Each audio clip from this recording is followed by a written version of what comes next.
찬양 감사합니다. 찬양 자체가 은혜가 됩니다. 오늘 제가 기억하기로 장로님들의 기도 중에 가장 길었던 기도가 아닌가. 요즘 우리 정장로님 은혜 가운데 있는 것 같습니다. 감사합니다. 다음부터는 조금 짧게. 너무 은혜가 되는데 분명히 하나님 살아계십니다. 그리고 그 하나님께서 당신의 독생자를 죽이시면서까지 우리를 사랑하시는 것은 사실이고, 그 은혜로 저와 여러분들이 건진받아 이 자리에 있습니다. 구원받았다고 하는 것만 해도 사실이 너무 사실적으로 감사하지만, 우리에게 분명한 미래를 약속하셨고 뭘 향해서 살아가야 될지를 보여주셨습니다. 그래서 이 땅에 살면서 주님이 지시하는 그 방향으로, 그것을 목적으로 걸어가는 것이 가장 지혜롭고 사실은 행복합니다.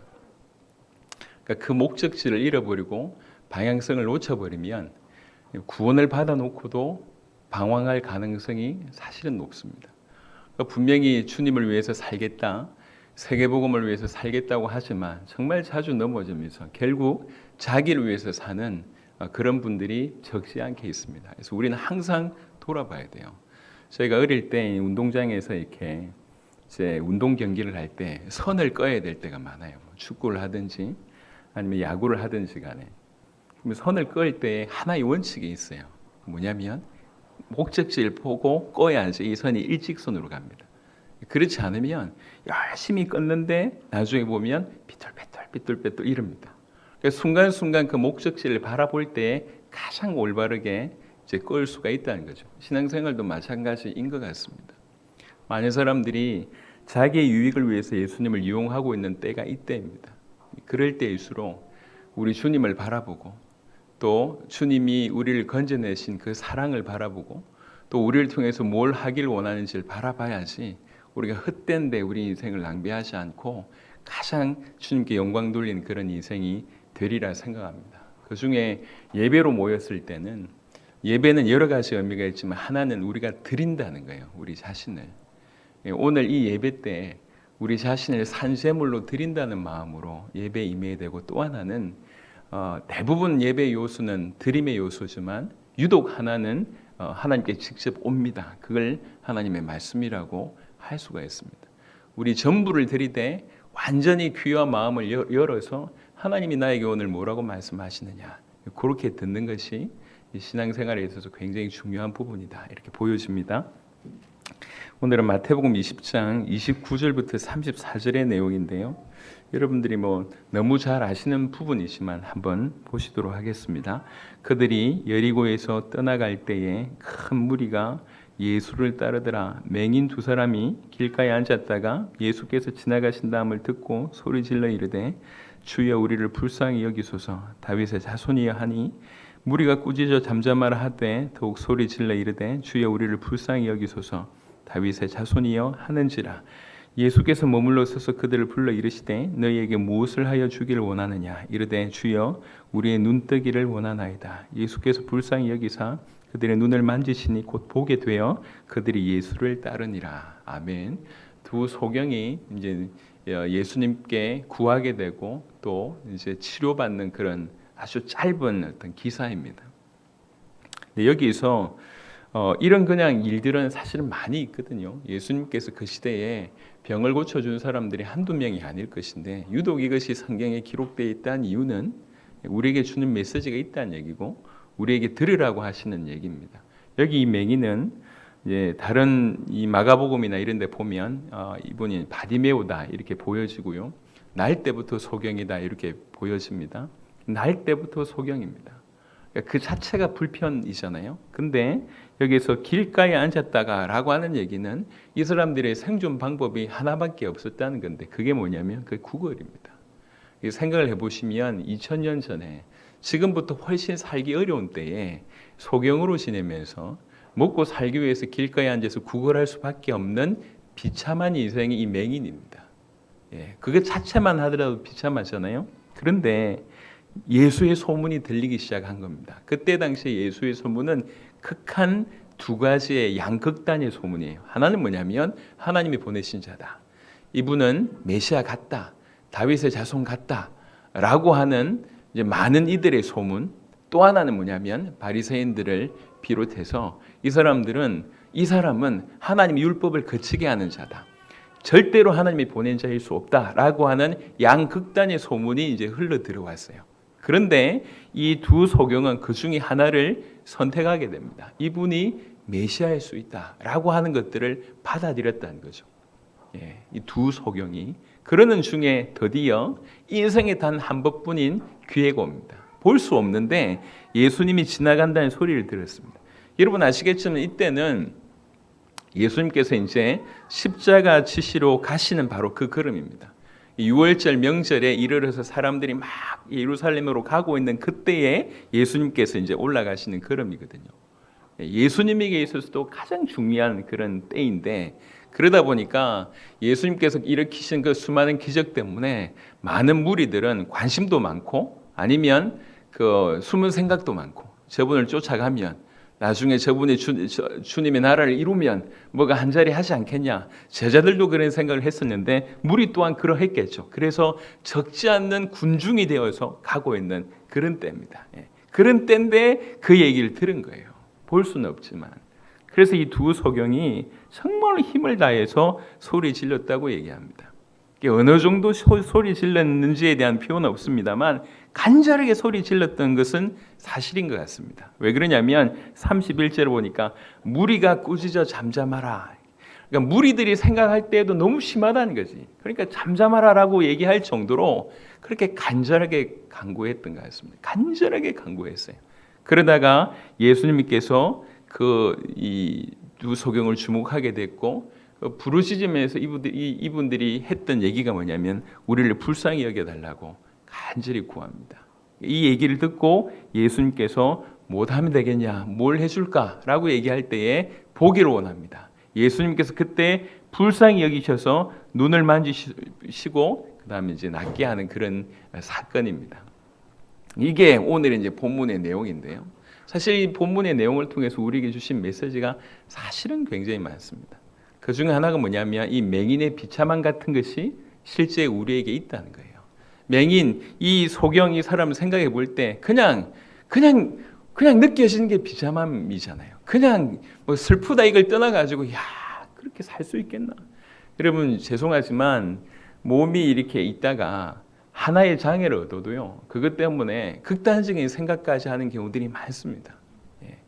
네. 근데 평생을 소경으로 지내왔어요. 얼마나 불쌍하고 비참하겠습니까?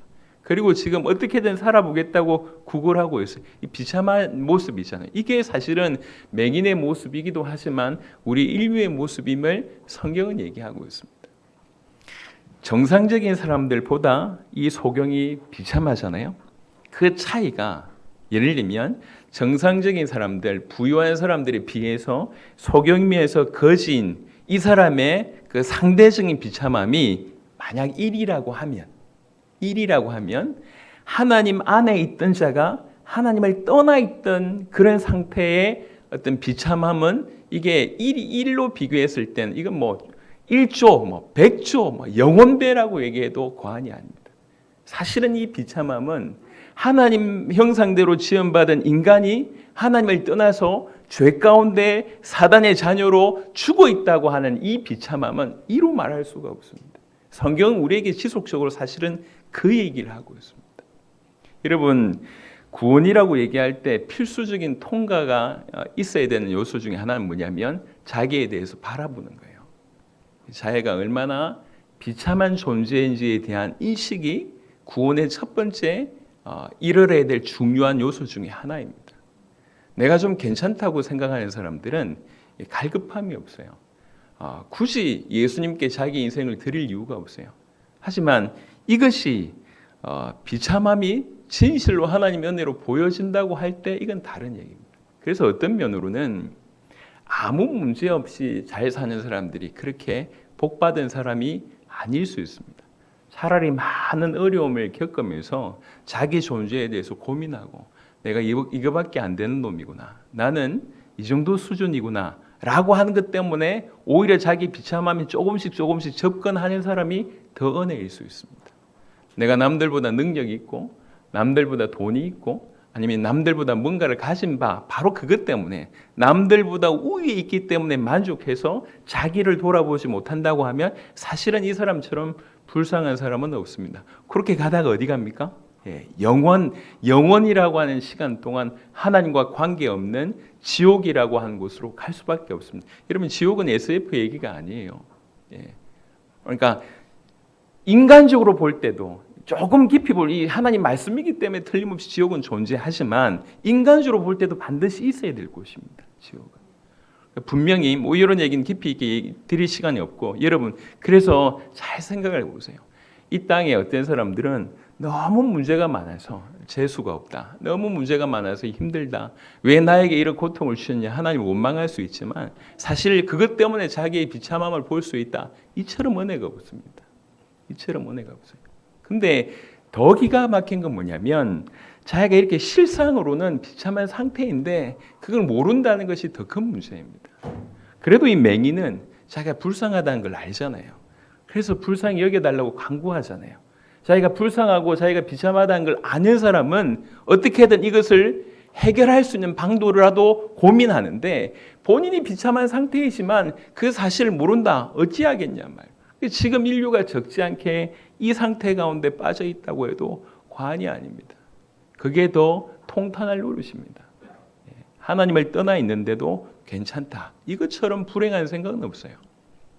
사단의 자녀로 분명히 요한복음 8장 44절에 하나님의 자녀가 아니면 사단의 나라에 속해 있는 사단의 자녀입니다. 그럼에도 불구하고 괜찮다는 거예요. 하나님을 떠나서 죽어 있고 영적으로, 하나님을 떠나서 죄인이고, 하나님을 떠나서 사단의 자녀임에도 불구하고, 그 속에 사로잡혀 있음에도 불구하고 돈 몇 푼 가졌다고 괜찮다. 남들보다 조금 높은 위치에 있었다고 괜찮다. 남들보다 어떤 능력을 가졌다고 괜찮다고 생각하는 것만큼 어리석은 사람이 없어요. 우리나라에 제가 이름은 밝힐 수가 없겠고요, 행복전도사라고 하는 분이 계셨습니다. 지금 MZ세대들은 잘 모를 거예요. 그래도 이제 20, 30년 전에 좀 아시는 분들은 아실 건데, 행복전도사가 있었어요. 이화여대 나오고 나름 잘 나갔습니다. 이 사람 나중에 어떻게 되냐면 두 부부가 자녀들한테 잠시 어디 좀 갔다 올게 해놓고 나와서 모텔에 들어가서 두 부부가 한꺼번에 자살합니다. 소위 행복전도사가 배울 거 잘 배웠고 우리나라의 최고의 대학에서 그러면서 이제 진짜 행복해야 되는 부분들을 전하면서 행복해야 된다고 그렇게 외쳤던 그 사람이 결국 마지막은 이렇게 보냅니다. 그러니까 그것을 포장한다고 우리 인간을 바꿀 수 있는 게 아니에요. 우리 인간은 하나님 형상대로 지음받은 소중한 존재입니다. 그런 인간이 하나님을 떠났다. 오랜만에 우리 홍 목사가 저 다 사역을 하고 이렇게 어제 왔잖아요. 그러니까 어제 찍힌 사진 한 장이 정말 우리 모든 성도들로 하여금 가슴이 짠하게 만들었어요. 그러니까 이제 세범하고 이제 허그하는 거, 무엇보다도 이제 준원이를 안고 있는 모습. 준원이를 안고 있을 때 지었던 그 표정이 사진에 고스란히 담겨 있더라고요. 판박이야, 판박이. 내가 볼 때 우리 4명의 제 자녀들도 저를 닮았는데 저보다 조금 더 DNA가 강한 것 같아요. 판박이에요. 생각해 보세요. 끔찍한 얘기입니다. 갓난쟁이가 부모를 잃어버렸다. 이거 어떻게 생각하십니까? 그냥의 문제가 아니에요. 있을 수 없는 일이잖아요. 갓난쟁이가 부모를 잃어버렸다. 얼마나 비참합니까? 그런데 하나님 형상대로 지음받은 인간이 하나님을 떠나 있다. 이걸 괜찮다 생각하는 겁니다. 이게 다 속는 겁니다. 괜찮은 게 아니에요. 하나님을 떠나 있다는 얘기는 죽어 있다는 얘기예요. 이게 왜 괜찮습니까? 죽어 있으면서 돈 좀 가지고 있으니까 괜찮다. 그런 생각이 틀린 생각입니다. 사고를 기가 막힌 사고로 주입하고 있습니다. 하나님을 떠나 있다. 죄인이다. 사단의 영향권 아래에 있다. 이처럼 비참한 건 사실은 없습니다. 그 상태 가운데 있으면서 뭔가를 가졌다 한들 이미 무너졌고 장래 망할 그런 인생 가운데 있다는 거예요. 이게 모든 인류의 상태입니다. 어느 정도냐? 이 상태가 어느 정도냐? 하나님이 등판하셔야 될 만큼 크다는 얘기예요. 하나님이 인간의 몸을 입고 오셔서 해결할 만큼 그 문제는 생각보다 심각합니다. 하나님은 심각하게 보시는데 우리는 별반 심각하게 생각하지 않는 거예요. 이 차이가 있는 겁니다. 여러분, 인간의 문제는 실상 우리가 영원히 살아서 영원히 노력한다고 하더라도 해결할 수 없을 정도로 큰 문제입니다. 그만큼 비참합니다.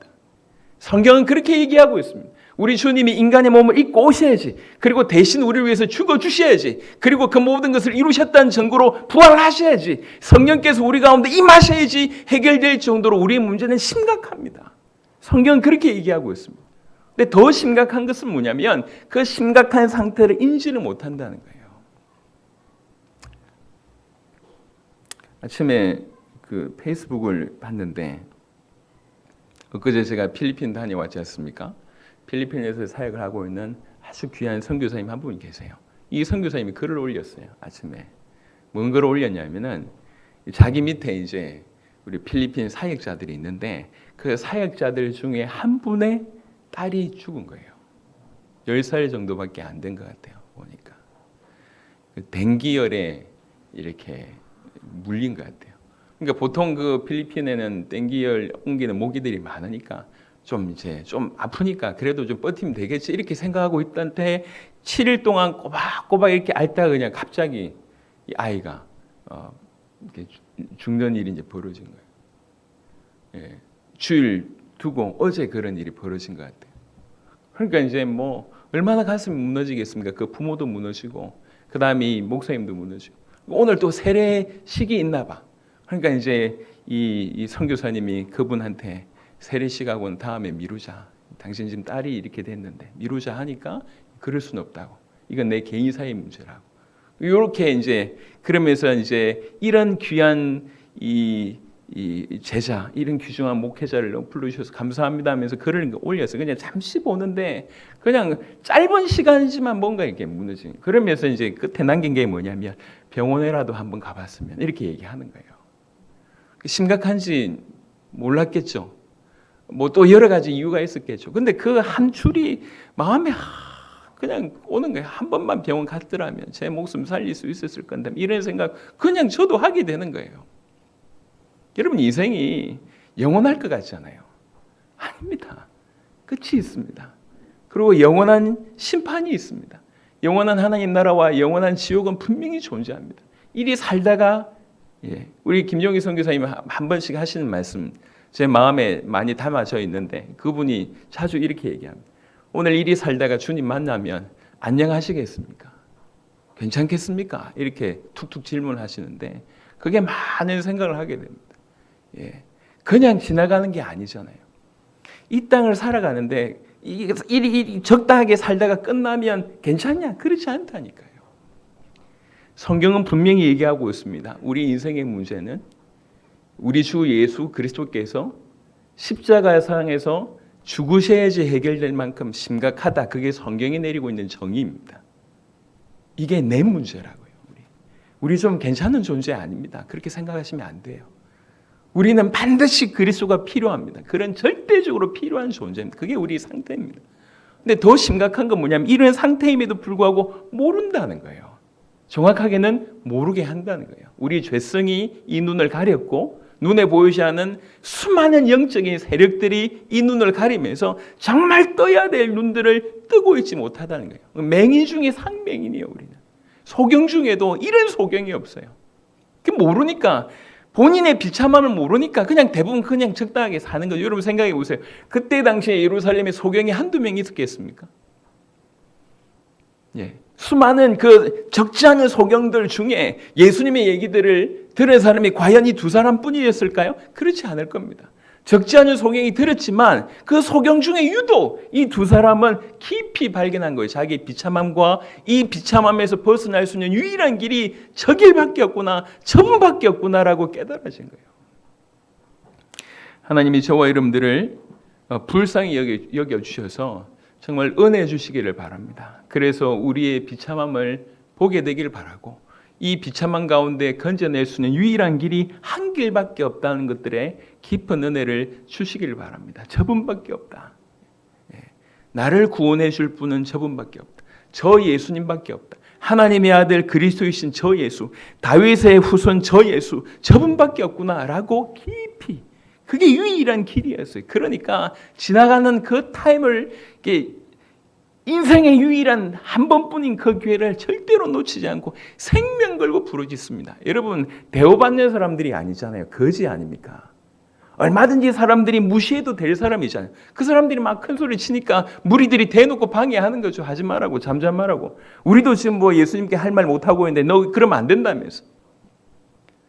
충분히 합리적인 이유를 갖다 대면서 그만 얘기해라. 얘기 안 해도 된다. 네가 그렇게 얘기한다고 들으실 분 아니다. 얼마든지 합리적인 얘기를 합니다. 그럼에도 불구하고 멈추지 않습니다.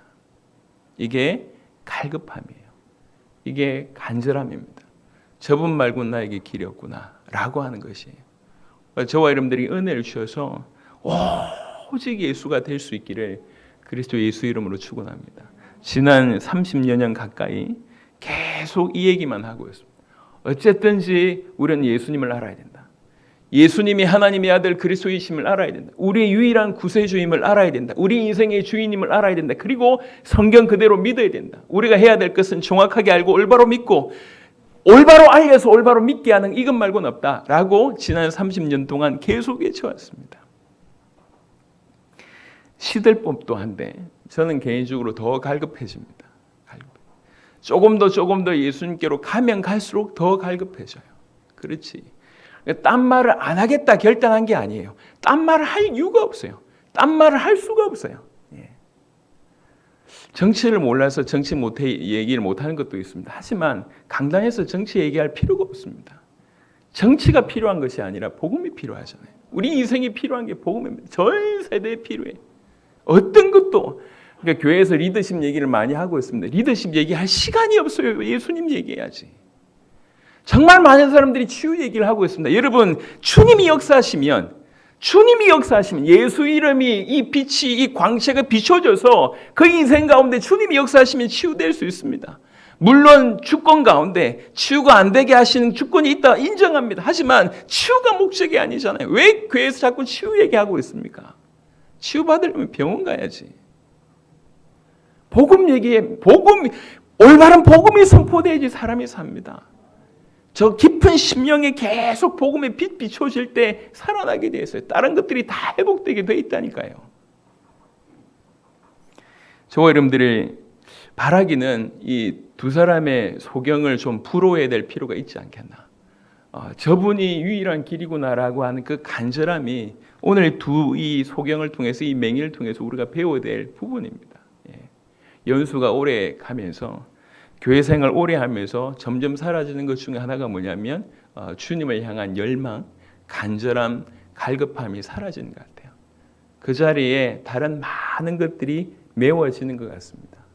죄송합니다. 별반 중요하지 않은 것들이 예수님의 자리를 차지하고 있는 것을 봅니다. 뭐가 그리 중요한 건지 이리 휩쓸리고 저리 휩쓸리면서 예수의 초점 맞추는 것에서 점점 멀어지는 것을 보게 됩니다. 그게 죽는 겁니다. 사는 게 아니에요. 지혜로워지는 게 아닙니다. 조금 수준 높아지는 게 아닙니다. 예수가 기초고 다른 것들이 중요하다고 여겨지는 순간부터 그 사람은 죽는 것입니다. 오직 저분밖에 없구나. 여러분, 두 사람의 맹인이 얼마나 갈급했으면, 얼마나 간절했으면 수많은 방해가 있음에도 여러분 약간 다른 식으로 얘기해 보면 이런 일들이 오늘도 있습니다. 어떻게든 주님께 나아가게 하는데 수많은 방해들이 있습니다. 이 무리가 그 방해를 일으켰던 모습처럼 수많은 방해가 있습니다. 그런데 그 방해가 굉장히 합리적이에요. 합리적인 이유로 방해를 합니다. 주님께로 나아가는 부분에. 여러분이 주님을 향해서 여러분 인생을 데리고 오시는 그 모든 일에 너무 많은 방해가 있는데 그 방해가 정말 아이러니하게 합리적이에요. 많은 사람들이 주장하는데 그 주장이 맞는 것처럼 보입니다. 여러분 이 마지막 세대 때는 더욱 그러할 것입니다. 더욱 꼭 그렇게 믿어야 되냐? 꼭 그렇게 살아야 되냐? 여러분 앞으로 시간이 지나면 지날수록 이런 일들은 현격하게 드러날 것입니다. 그래서 더욱 우리에게 이 두 사람 맹인의 어떤 주님을 향한 그런 열망과 갈급함이 정말로 간절히 있게 되길 바랍니다. 무엇보다도 딴 게 아니에요. 나를 불쌍히 여겨달라고 기도하잖아요. 그래서 이 나를 불쌍히 여겨달라 이 기도를 아예 따로 떼놓고 천주교에서는 미사 때마다 이걸 활용하기도 한다고 합니다. 예수 기도라고 하는 이름으로 활용하기도 한답니다. 나를 불쌍히 여기는 저 천주교에도 활용하고 있어요. 우리가 그거 좀 괜찮은 마냥 우리가 주님과의 동력자로서 뭐 비슷한 수준에서 뭔가 논의하는 마냥 이렇게 기도할 수도 있습니다. 하지만 진짜로 우리의 비참함을 알고 주님이 우리를 건져내시기 위해서 무슨 헌신을 하신지 정확하게 안다고 하면 우리는 기도할 때 이런 자세로 나가야 될 것입니다. 주님, 우리가 한 게 없는데 뭔가 대단하게 한 것 같지만 우리 사실 한 게 없지 않습니까? 주님이 문을 열어주셔서 전 세계에 이렇게 많은 귀한 분들을 섬길 뿐이지 우리 뭐가 한 게 있습니까? 겸손한 얘기가 아니에요. 한 게 없어요. 그러니까 이제 우리 자녀들도 지 아빠가 무슨 일을 하는지 몰라. 그러니까 우리 아이들이 보는 제 모습이 뭐 올바른 거지. 아빠가 뭐 보면 뭐 특별하게 하는 거 없는 것 같고 지방 갔다 와서 집에 쉬고 있고 또 필리핀 갔다 와서 쉬고 있고 인도 갔다 와서 쉬고 있고 그러니까 뭐 아빠 등산 가자고 얘기하고 공 던지자고 얘기하고 딱지 치자고 얘기하고 뭐 그게 제 수준이에요. 한 게 없잖아요. 우리가 뭘 한 게 있습니까? 진실로 주님이 우리를 불쌍히 여기셔야 되고요. 우리는 불쌍하게 여겨달라고 간구해야 됩니다. 길이 그 길밖에 없어요. 주님밖에 없습니다. 여러분 이거 알면 정말 이런 자세라고 얘기하면 다른 어떤 질병이나 아니면 다른 문제에 많이 매이지 않을 것입니다. 우리 주님이 역사하시고 내가 내 비참함을 알고 내 비참함을 주님께 아랜다고 할 때 우리 주님이 역사하신다고 하면 별로 중요하지 않습니다. 무슨 질병이 있든지 간에 우리가 비참한 걸 인정하고 우리 주님께 우리를 들으시는 주님께 우리를 불쌍하게 여겨달라고 간구할 수 있다고 하면 다른 건 절대로 문제되지 않을 것입니다. 이런 은혜 회복하게 되기를 그리스도 예수 이름으로 축원합니다. 불쌍한 처지 중에 있지만 이 사람들은 또박또박 얘기했어요. 다윗의 후손이요. 다윗의 후손. 우리의 상태와 상관없이 알아야 될 최고의 비밀은 그리스도이신 예수님의 비밀입니다. 여러분 이건 계시입니다. 아침에 카톡이 하나 왔어요. 이번에 필리핀 사역한 중에 유독 좀 힘든 선교사님 한 분 만났습니다. 몸이요. 지난 5년 동안 한국에 나오지도 못하셨는데 그냥 기침을 하면 좀 심하게 기침하면 피가 나오시는 분이고요. 지난 5년 동안 병을 한 번도 간 적이 없는데 기침뿐만 아니라 한 100가지 병을 앓았대요. 지난 5년 동안. 100가지 병을. 우리가 갔을 땐 요번에 눈이 잘 안 보여요. 눈이. 대단하신 분이십니다. 여자분이시고 남편분은 지금 신학 때문에 지금 나와 계시고 본인이 사역을 하면서 그 몸으로 사역을 하시는 거예요. 근데 이분 중심으로 그 교회와 그 지역의 목회자들 도왔는데 이 현지 목회자들이 너무 힘을 얻어서 일어나는 거예요. 이걸 보면서 이분도 좀 충격을 받으신 거죠. 그래서 그 몸으로 따라왔어요. 세부 사역도 하고 막 너무 감동이 됐나 봐요. 자기 선교지에 있으면서 자기의 사명은 견디는 사역이라고 얘기를 하더라고요. 기도할 때마다 하나님이 그것만 얘기하신대. 견뎌라. 그래서 100가지 질병이 왔는데도 병원 안 가고 그냥 견딘 거예요. 그게 사역이라고 생각해서. 그러면서 필리핀 현지를 막 돕고 있던 이런 귀한 분입니다. 근데 이게 가슴이 들어간 거예요. 내가 뭘 전해야 되고 뭘 해야 될지 가슴에 들어가서 불이 됐어요. 불이. 그래서 아침에 그 음성 파일을 보내왔어요. 오늘 자기가 설교해야 되는데 설교하기 전에 연습을 한 거다. 한번 메시지를 들어봐 주시라. 내가 잘 전하고 있는지 좀 이렇게 수정도 좀 해달라고 이렇게 보내주셨는데 그냥 이제 뭐 이렇게 마음은 급하고 막 해가지고 막 이렇게 뭔가 많이 내용을 다 이렇게 담아가지고 이렇게 아주 부드럽게 연결되는 건 아닌데 그냥 막 뜨거움이 느껴지는 거예요. 불이 됐구나. 이미 선교 현장에서 10수년 계셨던 분입니다. 가슴이 불이 됐구나. 그냥 너무 감사한 거예요. 예. 그 한 사람이 불이 돼가지고 어떻게든 지역을 넘어서고 이 섬 전체를 살리겠다고 하는 결단한 모습들이 너무 감사한 거예요. 예. 이런 선교사님들이 얘기하는 거예요. 여러분 복음은 지식으로 얘기하자면 그 어느 누구라도 좀 초등학교 정도만 조금 지난 사람들이라고 하면 1시간만 들어도 정리될 거 아니에요. 간단한 얘기입니다. 하지만 그게 그냥 지식적으로 얘기할 때는 간단한 얘기지만 절대로 간단하지 않습니다. 창조주가 우리 인간을 위해서 육신을 입고 와서 대신 죽었어? 여러분이 간단한 얘기입니까? 생각을 해보세요. 조금만 생각을 해보시면 보통이 아니에요. 제가 어제 요번에 이제 금요일 날, 자꾸 얘기가 나오게 되네. 금요일 날 우리 아들 때문에 이제 학부모 자격으로 참가했다가 오랜만에 아내들 축구를 했어요. 오랜만에. 예, 결과가 뭐냐? 다리가 접질렸어. 그래가지고 다리 접질려 있는데 우리 딸이 또 등산을 가자는 거 계속 오늘밖에 없다고. 그래서 접질린 다리를 가지고 맨발 등산으로 어제 올라갔다 왔어요. 자녀를 잘 키우셔야 됩니다. 일단 올라갔다 왔는데 그 이제 맨발로 걸으면서 이제 이 맨발이기 때문에 항상 바닥을 보고 걷거든요. 그러니까 돌 조그만 것들이 정말 다양한 모양을 가지고 있어요. 그러면서 또 이제 생각한 이게 우연히 생기게 날 수 있다고? 예. 그냥 돌만 그렇지만 우리가 조금 상식적으로 알기로 그 돌을 구성하는 그 요소를 보면 더 기가 막히지 않습니까?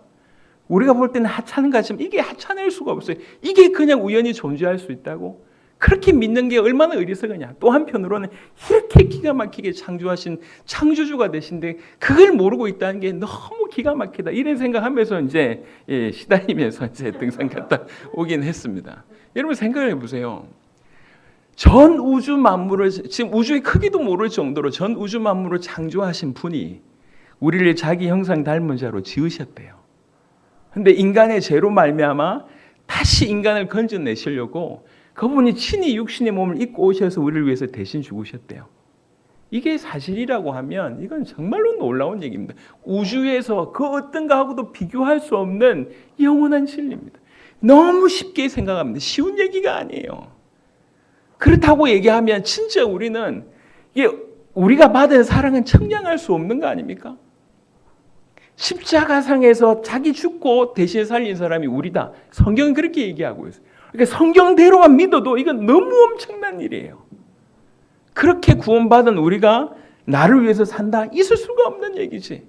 그렇게 구원받은 사람은 그 속에 하나님 계시기 때문에 하나님이 원하신 인생을 살아갈 수밖에 없고 그것이 기쁨이 되는 거예요. 그게 즐거워요. 이 복음을 위해서 살아가는 것만큼 즐거운 일이 없습니다. 그게 기쁨인 거죠. 여러분 그래서 이거는 지식의 차원이 아니에요. 이건 그야말로 하나님이 알게 하셔야지 알게 되는 그야말로 계시의 차원입니다. 그래서 더욱 복음에 목말라야 될 이유가 이것입니다. 계속 저는 항상 어릴 때부터 늘 이해가 안 됐던 구절 중에 하나가 뭐냐면 나를 믿는 자는 배에서 생수가 흘러넘친다. 요 얘기 있잖아요. 그래서 저는 어릴 때부터 이해가 안 돼요. 흘러넘치긴 뭐. 교회 다니면서 빼짝빼짝 마르는데 교회 오래 다닐수록 빼짝 마르는데 무슨 흘러넘치냐 이런 생각을 제가 어릴 때부터 해왔어요. 아닙니다. 흘러넘치는 게 정상입니다. 생명이라고 하면 그게 정상이에요. 계속 흘러넘치는 거죠. 복음을 알면 알수록 우리 주님을 발견하면 발견할수록 비교할 수가 없어요. 예. 그런 기쁨으로 살아가는 거예요. 그 길 중에 축복만 있으면 좋은데 사실은 예수 믿고 나의 삶이 그렇지 않은 삶이 많거든요. 근데 그렇지 않은 모든 삶이 이 복음의 기쁨과 능력이 다 사로잡아 버려요. 이것들 눈으로 볼 때 너무 힘들어 보이는 이 모든 것들이 여러분 지금 맹인 두 사람에게 다윗의 자손이라고 하는 메시지가 그 진리가 깊이 들어가 있어요. 저와 여러분들에게도 바로 딴 게 아니라 이 은혜가 있었으면 좋겠습니다. 오늘도 아침에 얘기를 좀 들어보니까 여러분 이 복음이 전 세계에 확산되는 일들이 빠르게 벌어지는 반면에 또 한편으로는 가지고 있던 그런 연약함들이 계속 드러나는 거예요. 복음을 가지고 역사가 일어나니까 자리를 차지하고 싶은 사람, 조직을 만들고 싶어 하는 사람, 저보다 내가 낫다고 여기는 사람 이런 일들이 요소에서 발전하고 있습니다. 완벽하지 않으니까 그런 일이 일어날 수 있다고 생각합니다. 예상하고 있습니다. 그럼에도 불구하고 그것 때문에 복음이 그치냐? 그럴 수는 없습니다. 틀림없이 복음이 강력하기 때문에 그 모든 것들을 넘어설 것입니다. 그래서 더욱더욱 저 대단하게 복음을 들고 나라를 살리고 세계를 살렸던 자들에게도 계속 집중해야 될 것이 뭐냐? 복음이라고 우리에게 얘기하고 있는 거예요. 한시라도 우리가 틈을 주면 우리 안에 있는 들어옴이 그 복음에 얼마든지 기스를 낼 수 있고 이 귀중한 복음의 반환의 역할을 얼마든지 할 수 있다. 그래서 더 우리가 깨어서 복음 앞에 직면하고 대면해야 될 것들, 정말 계시로 하나님께 은혜를 구해야 될 것들을 우리가 확인하게 됩니다. 그래서 맹인 이 두 사람의 소리를 잘 기억하시면 좋겠다 생각합니다. 다윗의 자손이여 우리를 불쌍히 여기소서. 우리가 사는 날 동안 주님 나를 불쌍히 여겨달라고 기도할 수 있는 그런 자들이 되시길 바랍니다. 그렇게 우리 자신을 깨닫고 우리를 불쌍히 여겨주실 수 있는 유일한 분이 그분밖에 없다고 깨닫고 그분만이 우리를 건져내실 수 있다고 깨닫고 간절히 그분만을 붙들고 걸어가는 우리 모두가 되었으면 좋겠습니다. 그래서 지금보다 앞으로 더 많은 일들이 벌어지고 더 많은 문들이 열리고 더 많은 역사가 일어날 때도 절대 교만하지 않도록, 한 게 없다고 하는 사람, 내가 한 것보다 받은 은혜가 크다고 하는 사람들은 자랑하지 않습니다. 교만하지 않습니다. 그럴 수가 없습니다.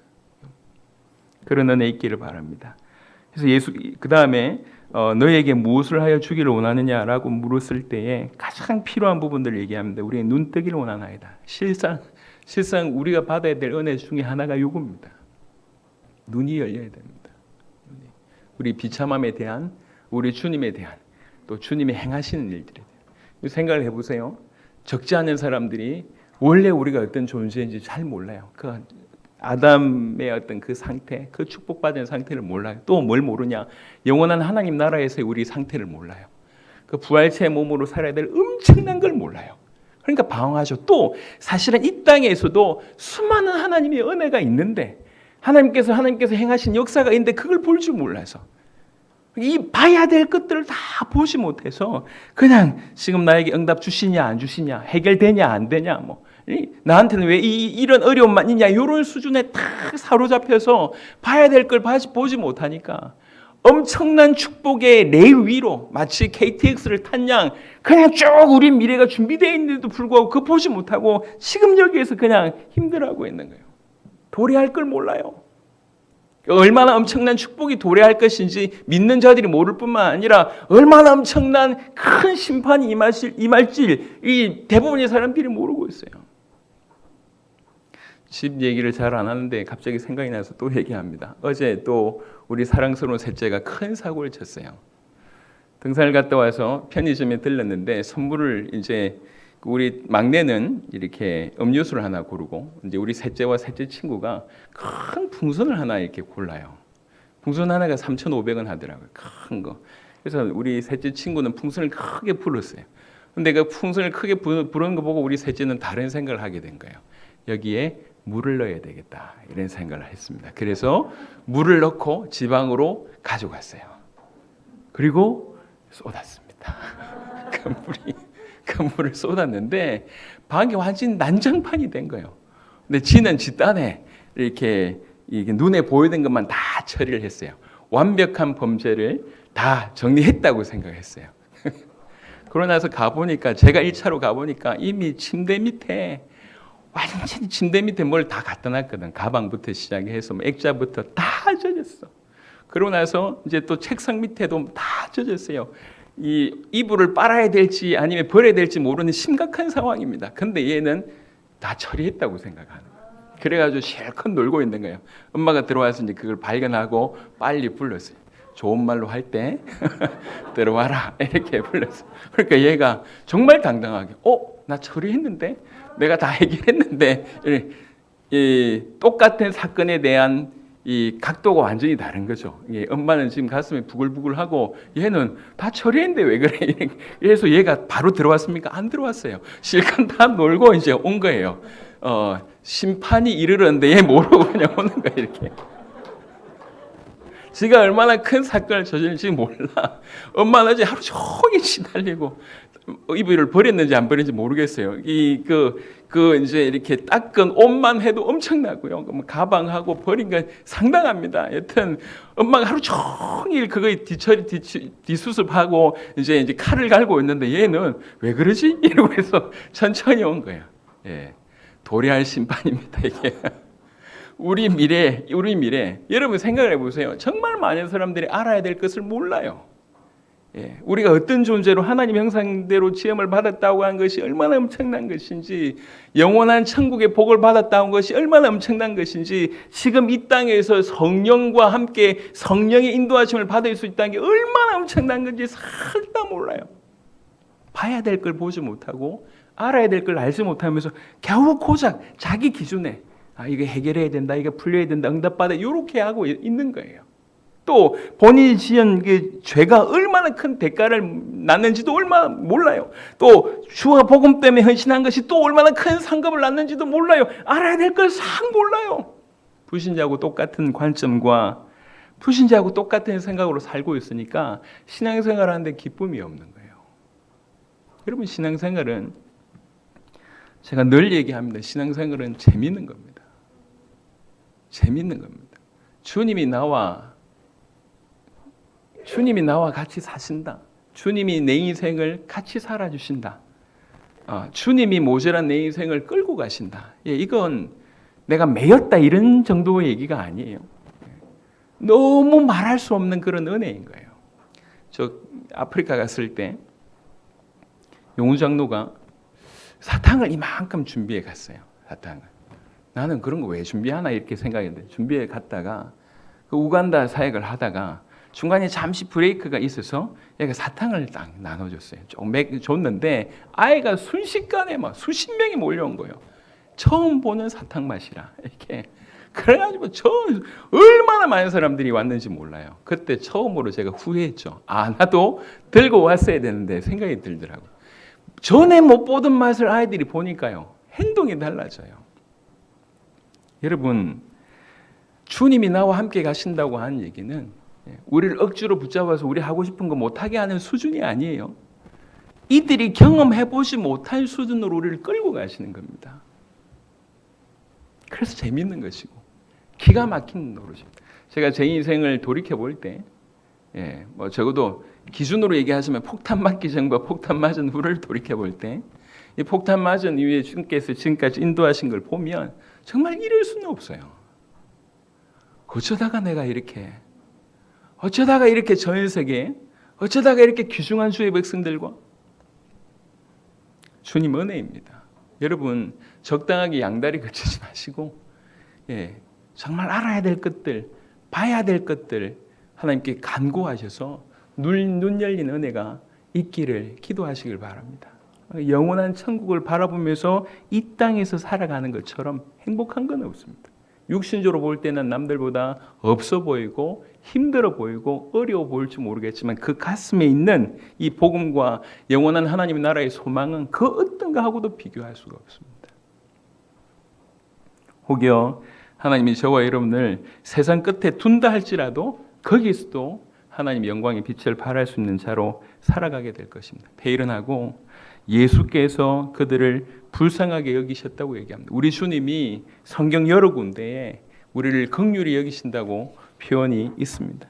시편 103편 13절에 아비가 자식을 불쌍히 여김같이 여호와께서 자기를 경외하는 자를 불쌍히 여기신다.